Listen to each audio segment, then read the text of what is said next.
So I wanted to put the camera right up to the entrance of our white hive. That way we can see what they're bringing in, because right now it's our most productive hive. You will see some confusion there because I just put in an entrance reducer. They had mite away quick strips all last week, and as a result the excluder needs to come out and essentially as much airflow as possible through there. We do not remove the sticky board, which is the board that goes under the screen bottom. We don't remove that. We just open up the front, and then sometimes we'll put a shim in there for at the top so that they have some more air. But this time we didn't. Not on this hive. It's stacked a little too high for us, and I didn't want to add one more thing. Currently, we're seeing some yellow pollen coming in.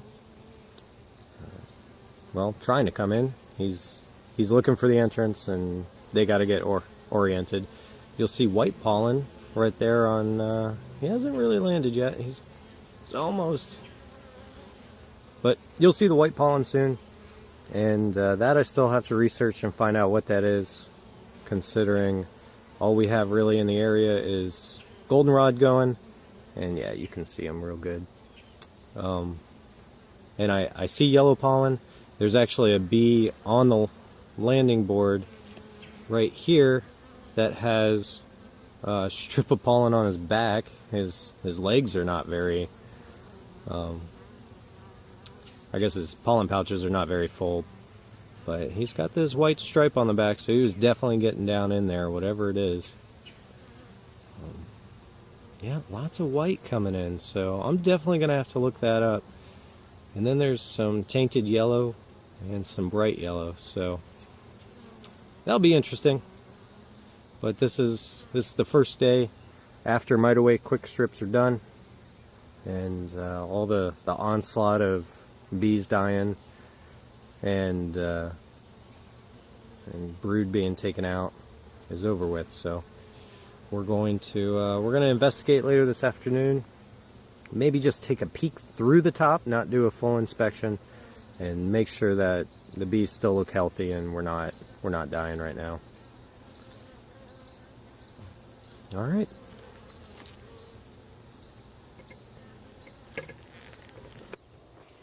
So we go to the county fair and volunteer quite a bit for at a booth that's for our beekeeping association, and a lot of folks that are beekeepers come up and say, hey, during the fall we can't get our top off. You go to pull, nothing's happening. And it makes me think one or two things. Either their bees are getting on the top and propolising if they don't put the screen over the ventilation hole, or they're putting the board upside down, the top inner cover upside down, when they then put the top cover back on. So it automatically, in the North Carolina heat, will propolize it back down to the top, and then the bees will propolize the inner cover down. So you got propolis everywhere. So what I do is I stick my tool in here and I just go like that. Makes it super easy, breaks everything. You can just lift it. And you can see I got, looks like cockroaches actually, which probably came in through the top there because we did flip it upside down. We got spider there, so just, whoo, look how big that guy is. We'll squish him, he's dead. Oh, guts. So then we'll just scrape that up, make sure there's nothing else. You can see that this propolis all right here, that's from this entrance. When we had this board flipped the other way, we let them come in and out for the super. And as you can see, there's propolis all right here. That's going to be part of it. As you can see all the way around, that makes it difficult to take it off. But as you see, I just put my tool up here, used some leverage, cracked it, and we're good.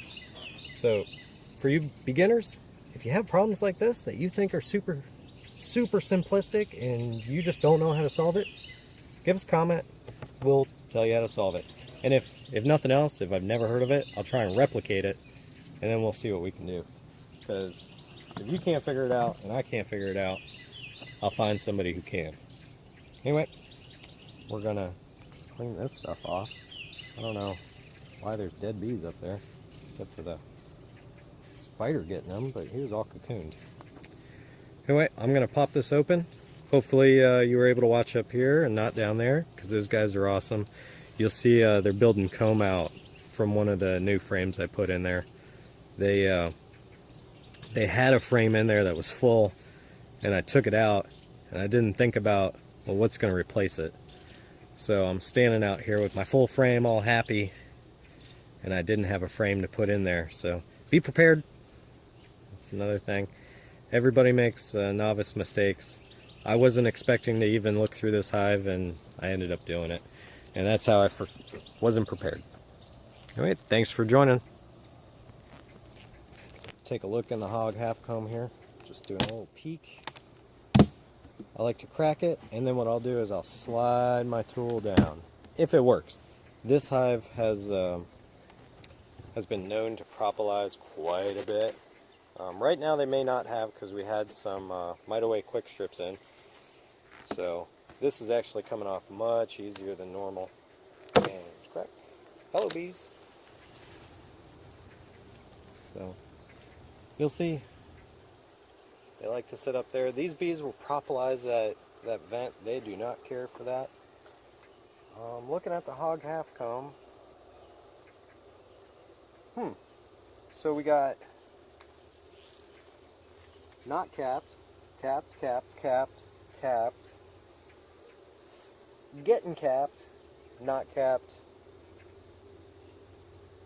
getting capped, not capped, not capped. So, not what I expected for today, because last week it looked very similar. But mite-away quick strips will do that. It keeps them out of the top for the most part. It smells super awful. And if you never put them in, be prepared with gloves, a mask. We do the dust mask. They're cheap. You get a whole box. It doesn't get rid of the smell, but it makes that overbearingness that the mite-away quick strips have at least doable. And definitely have gloves, not like these. Have the plastic surgeon gloves. I'm gonna try and close this without smushing anybody. Oh, get out of here, you. Okay. So that's basically going to be my peek into the hive today. I might crack this later and pull out the quick strips, but since they're all up here, I don't see a need for it. They'll take care of it. They'll pull it out. I might kill some of these gnats. Other than that, I mean, all you got to do is look to see how we're doing on honey out of the supers, and if it's a full inspection day, you come down in this box and you can take out every frame or just look for eggs and larvae. And if you got eggs, you got a queen in there. And if it's not marked, there's almost no point in finding it unless you grab the center frame, take it out, and take a hard look at it. Because you got eggs. They're doing their thing. As long as the eggs and larvae don't look weird, you're good to go. And as far as a full box, I would not call this a full box of bees. That's one of the things that I learned as a new beekeeper, is a full box at first looks scary. Even a half full box looks scary. You think it's full, but it's not. I mean, if I couldn't see that comb there, I would say that's a full box. But this is an outside comb. It's got a couple bees working it, but if it fills up more and this is full, that will fill up and we'll call it a full box of bees. But as you may notice, we only run one brood box and 2 supers. So there's only a certain amount of bees that this queen can make, and that's just due to the room. So they're going to fill this up with pollen, they're going to fill it up with nectar, brood, and then they're just going to run through supplies as they fill up the tops for winter. This top will come off, and then we're going to make a decision at some point about this box. It's either going to come off because it is the flow frame system, but it's a hybrid. So we'll have 2 frames of regular, your wooden ware in there, and then we have I believe it's 3 or 4 flow frames. So what we might do is take this box off, put a new box here, take their 4 frames, stick them in, and give them either new frames or some of the frames that we extracted. I mean, those are good to reuse. You don't have to scrape them down for wax or anything. I would almost insist that you reuse them unless they're turning real dark. They're real dark. Just get rid of them, take out all the wax, start over. But like this, they're going to build out fresh wax on that, so we'll have 1, 2, 3, 4 fresh wax, and then we'll stick in a couple more, or I guess 4 more regular frames in a box like this, and then we'll let them have it for the winter. If we decide not to, we'll stick some more honey down here. We don't want them to be full of winter bees and then still trying to protect brood and whatnot, because it does get cold enough here where the queen will stop, but it's only for maybe a handful of weeks, maybe a month. But the way the weather's been lately, or yearly, it's been the queen stops and then it'll start again and it'll stop and then start again, just because our cold season is awkward. It gets cold and then it'll heat it all up and get rid of the snow, and then it'll snow again. So that being said, we may run 1 box, we may run 2. We gotta look at what the almanac says for this year and then sit down and have a discussion. So that's all for the white hive. I'll put the top back on and then we'll be done.